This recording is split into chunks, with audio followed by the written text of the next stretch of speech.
Assalamu alaikum, chers frères et sœurs. Dans notre vie quotidienne, nous accumulons souvent des habitudes, des relations et des comportements qui, sans même que nous nous en rendions compte, freinent notre progression spirituelle et personnelle. L'islam, en tant que mode de vie complet, nous guide non seulement sur ce que nous devons faire, mais aussi sur ce que nous devons éviter ou éliminer. Ces ajustements peuvent transformer notre existence et nous rapprocher d'Allah. Le prophète Muhammad, paix et bénédiction sur lui, a dit « L'islam est une religion simple. Faites des efforts, mais restez dans la limite du possible et soyez de bonne humeur. » Bukhari. Cette simplicité implique parfois de laisser derrière nous ce qui nous alourdit inutilement. Avez-vous déjà réfléchi à ce qui pourrait freiner votre cheminement spirituel? Parfois, ces obstacles sont subtils. Une mauvaise habitude, une compagnie nuisible, ou même un simple manque d'attention à nos actes quotidiens. Dans cette vidéo, nous explorerons 5 éléments importants que vous devriez envisager d'éliminer tranquillement de votre vie à la lumière des enseignements de l'islam. Préparez-vous à identifier ces aspects et à prendre des mesures concrètes pour avancer sur le chemin de la sérénité spirituelle. Avant de commencer cette vidéo, n'oubliez pas de liker cette vidéo, car cela nous donne beaucoup de force pour continuer à partager du contenu bénéfique. Et je vous invite à vous abonner à notre chaîne et d'activer la cloche de notification pour rester informé de nos prochaines publications sur la foi islamique. Merci et bonne vidéo. Premier point, les mauvaises compagnies. Nos relations jouent un rôle central dans notre vie et influencent fortement notre comportement, nos pensées et notre foi. En islam, les compagnies que nous choisissons peuvent soit nous rapprocher d'Allah, soit nous en éloigner. Les mauvaises influences agissent comme un poison subtil qui s'infiltre dans nos actions et notre cœur, nous éloignant progressivement du droit chemin. Le prophète Muhammad, paix et bénédiction sur lui, a averti « L'homme suit la religion de son ami, que chacun de vous prenne garde à celui qu'il prend pour ami. » Abu Daoud, Tirmidhi. Ce hadith souligne que nos amis et relations façonnent notre perception du monde et nos priorités. Si ces personnes nous encouragent à négliger nos obligations religieuses ou à adopter des comportements répréhensibles, elles deviennent un obstacle dans notre cheminement spirituel. Exemple des compagnons du prophète, So. Un exemple inspirant est celui d'Abu Bakr as-Siddiq, radi Allahu anhu, le premier calife de l'islam. Sa proximité avec le prophète, So, et sa foi solide, l'ont non seulement renforcé spirituellement, mais ont également inspiré d'autres à suivre son exemple. En revanche, l'histoire d'Abu Talib, l'oncle du prophète, So, illustre comment la compagnie des polythéistes et leur influence ont entravé son acceptation complète de l'islam, malgré son soutien au prophète. Exemple concret de mauvaise compagnie. Proches toxiques, ceux qui critiquent constamment, qui suscitent des disputes ou qui influencent négativement votre comportement. Collègues négatifs, ceux qui propagent des commérages, encouragent la malhonnêteté ou minimisent vos efforts pour accomplir vos obligations religieuses. Amis distrayants, ceux qui vous poussent à négliger vos prières, à gaspiller votre temps ou à adopter des comportements non islamiques. Ces relations, bien que parfois difficiles à reconnaître, doivent être évaluées avec soin. Comment identifier une mauvaise compagnie? Leur influence sur votre foi.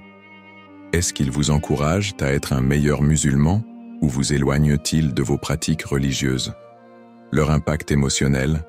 Vous sentez-vous épuisé, frustré ou constamment en conflit après avoir passé du temps avec eux? Leurs valeurs. Leurs priorités sont-elles compatibles avec les principes islamiques? Conseils pratiques pour s'éloigner doucement. Fixez des limites. Réduisez progressivement le temps passé avec ces personnes, tout en restant respectueux. Cherchez des excuses bienveillantes. Par exemple, concentrez-vous sur vos responsabilités personnelles ou votre cheminement spirituel. Remplacez les mauvaises compagnies. Entourez-vous de personnes pieuses qui vous motivent à accomplir de bonnes actions.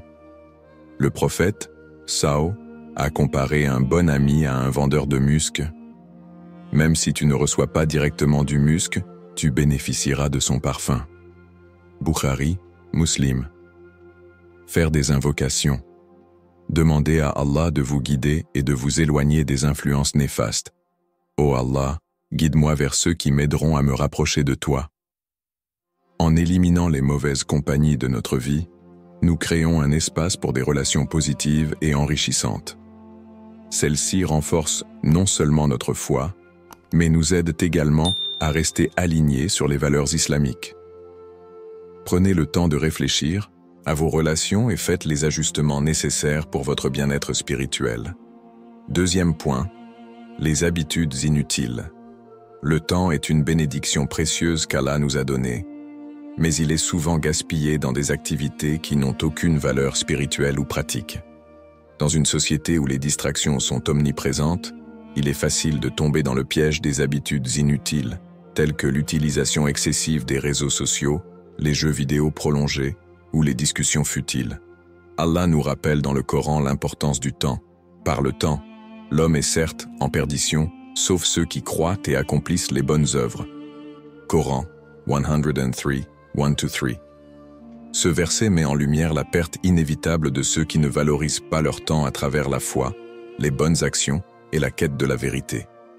De plus, le prophète Muhammad, paix et bénédiction sur lui, a dit « Les 2 pieds de l'enfant d'Adam ne bougeront pas au jour de la résurrection jusqu'à ce qu'il soit interrogé sur son temps et comment il l'a utilisé. » Ce hadith souligne que nous serons tenus responsables de chaque instant que nous avons passé dans ce monde.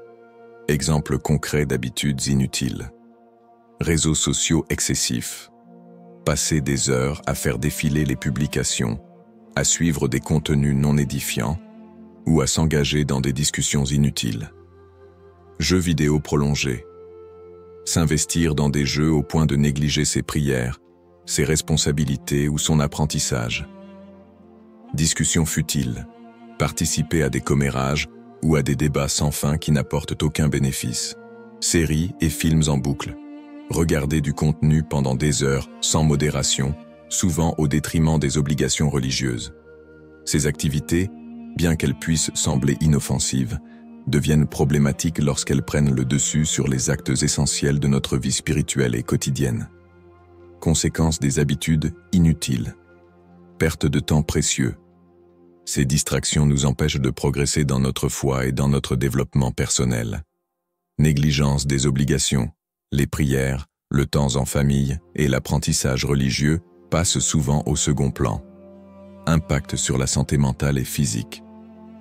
Une utilisation excessive des écrans ou une vie trop sédentaire peut nuire à notre bien-être global. Conseils pratiques pour remplacer ces habitudes. Fixez des objectifs clairs. Planifiez votre journée avec des priorités, comme la prière, la lecture du Coran ou l'apprentissage d'une nouvelle compétence. Limitez le temps d'écran. Définissez des plages horaires spécifiques pour les réseaux sociaux ou les loisirs numériques et respectez-les. Adoptez des activités bénéfiques. Lecture. Explorez des livres islamiques, des biographies des compagnons ou des ouvrages de développement personnel. Dhikr, rappel d'Allah. Répétez des invocations comme Subhanallah, Alhamdulillah et Allahu Akbar pour remplir votre temps avec des actions récompensées. Apprentissage. Inscrivez-vous à des cours religieux en ligne ou apprenez une nouvelle langue pour enrichir vos compétences. Établir des pauses actives. Remplacez les pauses passives, comme scroller sur les réseaux, par des activités productives, comme la méditation, la marche ou des tâches domestiques. S'entourer de bonnes influences. Passez du temps avec des personnes qui valorisent le temps et vous encouragent à faire de bonnes actions. Chaque instant de notre vie est une opportunité de nous rapprocher d'Allah et de construire notre avenir dans l'au-delà. En éliminant les habitudes inutiles, nous pouvons utiliser notre temps pour des actions qui profitent à notre foi, à notre santé mentale et à notre bien-être global. Rappelez-vous toujours que le temps est un dépôt d'Allah et il est de notre responsabilité de l'utiliser avec sagesse. Troisième point. Les dettes et engagements inutiles. Les dettes et les promesses non tenues sont des fardeaux qui affectent non seulement notre vie matérielle, mais aussi notre relation avec Allah et notre tranquillité d'esprit. En islam, il est fortement recommandé d'éviter de contracter des dettes inutiles et de tenir fidèlement ses engagements. car cela reflète la responsabilité et l'honnêteté d'un musulman. Allah dit dans le Coran, « Ô vous qui avez cru, remplissez fidèlement vos engagements. » Coran, Fiv 1. Ce verset met en évidence l'importance de respecter nos promesses et engagements, qu'ils soient financiers ou moraux. Le prophète Muhammad, paix et bénédiction sur lui, a également mis en garde contre les dettes en disant « Les dettes empêchent l'âme d'atteindre le paradis. » Muslim. Ce hadith souligne le sérieux des dettes non remboursées, car elles restent une obligation même après la mort. Les conséquences des dettes inutiles. Stress émotionnel. Les dettes accumulées créent une anxiété constante, affectant la sérénité mentale et spirituelle. Impact sur la foi. Être accablé par des dettes peut détourner l'attention des actes d'adoration et provoquer un sentiment de désespoir. Relations fragilisées. Les promesses non tenues ou les dettes envers autrui peuvent entraîner des conflits ou des ruptures de relations. Exemples concrets de dettes et engagements inutiles. Shopping impulsif.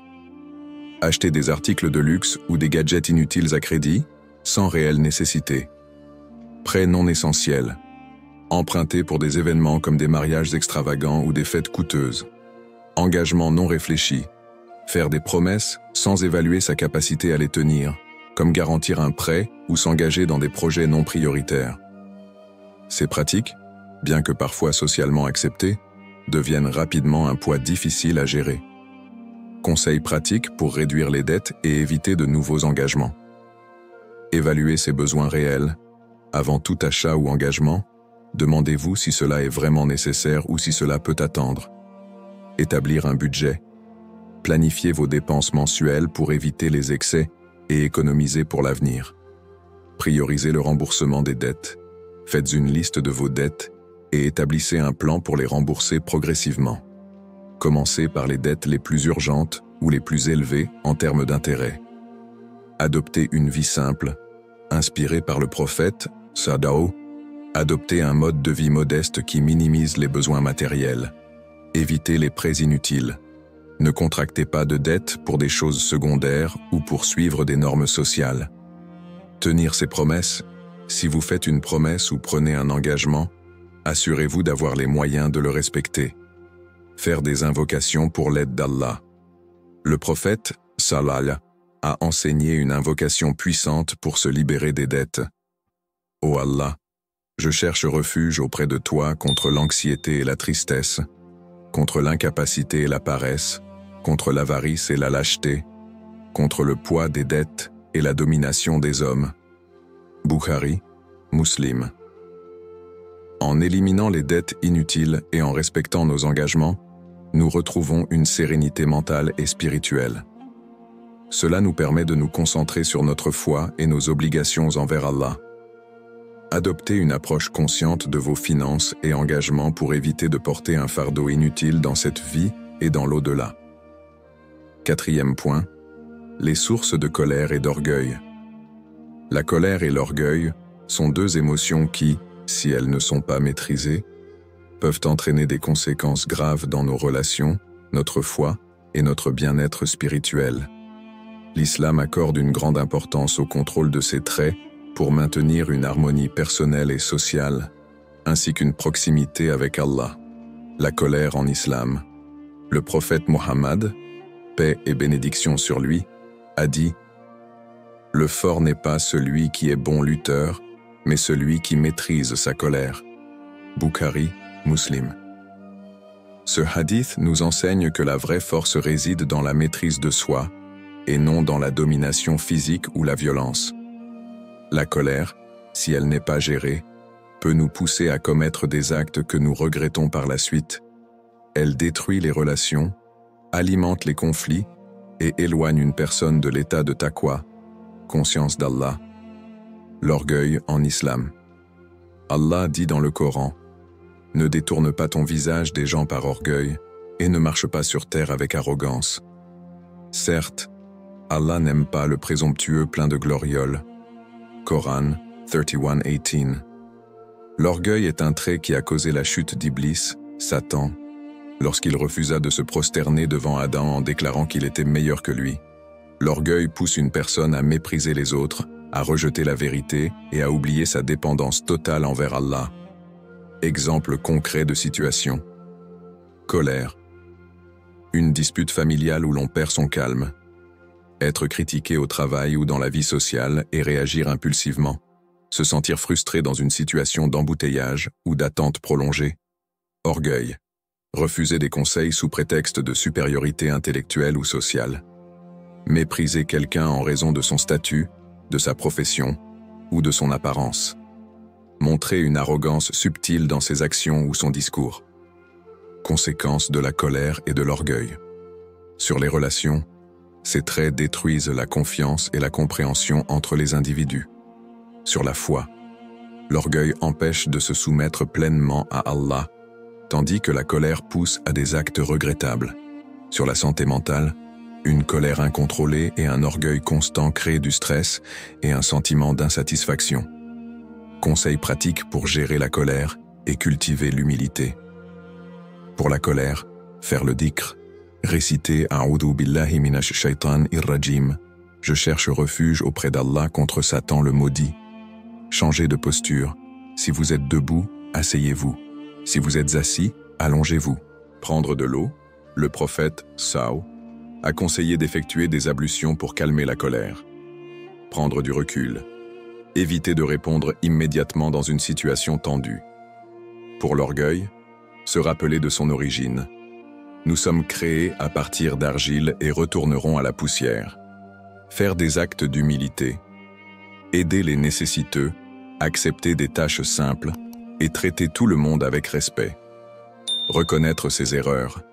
Accepter les critiques constructives et demander pardon si nécessaire. Réciter des invocations. Demandez à Allah de purifier votre cœur de l'orgueil comme « Ô Allah, purifie mon cœur de l'arrogance et guide-moi sur le droit chemin. » Renforcer sa foi. La prière régulière, la lecture du Coran et les invocations quotidiennes aident à développer une conscience accrue de nos actions et de leur impact. En maîtrisant la colère et en éliminant l'orgueil, nous cultivons des qualités essentielles pour une vie spirituelle saine et harmonieuse. Ces efforts nous rapprochent d'Allah et renforcent nos relations avec les autres. Rappelons-nous toujours que la clé du succès est l'humilité et la maîtrise de soi, des traits appréciés par notre Créateur. 5e point. Les péchés persistants. En tant qu'êtres humains, nous sommes tous susceptibles de commettre des péchés. Cependant, persister dans des péchés sans chercher à s'en détourner peut nuire à notre relation avec Allah et à notre cheminement spirituel. L'islam nous offre toujours une porte ouverte au pardon à travers le repentir sincère, Tawbah, ce qui est un immense acte de miséricorde d'Allah. Allah dit dans le Coran, « Ô vous qui avez cru, repentez-vous à Allah d'un repentir sincère. Il se peut que votre Seigneur efface vos fautes et vous fasse entrer dans des jardins sous lesquels coulent les ruisseaux. » Coran 66, 8. Le prophète Muhammad, paix et bénédiction sur lui, a également dit « Tous les fils d'Adam commettent des péchés, et les meilleurs parmi eux sont ceux qui se repentent. » Tirmidhi. Ce hadith montre que l'erreur est humaine, mais que la vertu réside dans la reconnaissance de nos fautes et dans notre effort pour nous en éloigner. Exemple concret de péché récurrent. Mensonge. Dire des contre-vérités pour éviter des conséquences ou embellir une situation. Calomnie et médisance. Parler en mal des autres, même en leur absence, est un péché grave qui détruit les relations et nuit à la société. Négligence de la prière. Reporter ou délaisser les prières obligatoires par paresse ou distraction. Consommation illicite. Prendre part à des activités interdites comme la consommation d'alcool, les jeux de hasard ou des revenus illicites. Mauvais traitement des autres. Être injuste envers autrui, que ce soit dans les paroles ou les actes. Ces péchés, bien que communs, deviennent persistants lorsqu'ils ne sont pas reconnus ou qu'aucun effort n'est fait pour les corriger. Conséquences des péchés persistants. Éloignement d'Allah. Les péchés récurrents endurcissent le cœur, rendant la foi et la spiritualité plus faibles. Perte de bénédiction. Les péchés peuvent empêcher les bénédictions dans la vie qu'elles soient matérielles ou spirituelles, regret et culpabilité. Le fait de persister dans le péché sans chercher à s'améliorer peut engendrer un sentiment constant de culpabilité. Étape pour se repentir sincèrement. Reconnaître le péché. Prenez conscience de vos erreurs sans chercher à les minimiser ou les justifier. Éprouvez du regret. Ressentez un véritable remords pour avoir désobéi à Allah. Abandonnez immédiatement le péché. Cessez toute action illicite et éloignez-vous des situations qui y mènent. Prendre la résolution de ne pas récidiver. Faites le vœu sincère de ne pas retourner à ce péché. Demandez pardon à Allah. Invoquez Allah avec des supplications sincères comme « Ô Allah, pardonne-moi mes péchés, grands et petits, apparents et cachés. » Multipliez les bonnes actions. Les bonnes actions effacent les mauvaises, comme indiqué dans le Coran. Les bonnes actions dissipent les mauvaises. Coran 11:114. Conseils pratiques pour éviter de retomber dans les péchés. Identifiez les déclencheurs. Analysez les situations ou les influences qui vous poussent à pécher et évitez-les. Renforcez sa foi. Priez régulièrement, y compris les prières surérogatoires. Lisez et méditez sur le Coran pour garder le cœur attaché à Allah. S'entourer de bonnes influences. Fréquentez des personnes pieuses qui vous rappellent l'importance de rester sur le droit chemin. Établir une routine de dhikr. Remplissez votre journée de rappel d'Allah pour maintenir une connexion constante avec lui. Cherchez du soutien. Si un péché persistant est difficile à surmonter, demandez conseil à un imam ou à une personne de confiance. Les péchés persistants sont une épreuve, mais Allah est toujours prêt à pardonner ceux qui se repentent sincèrement. En reconnaissant nos fautes et en prenant des mesures pour les corriger,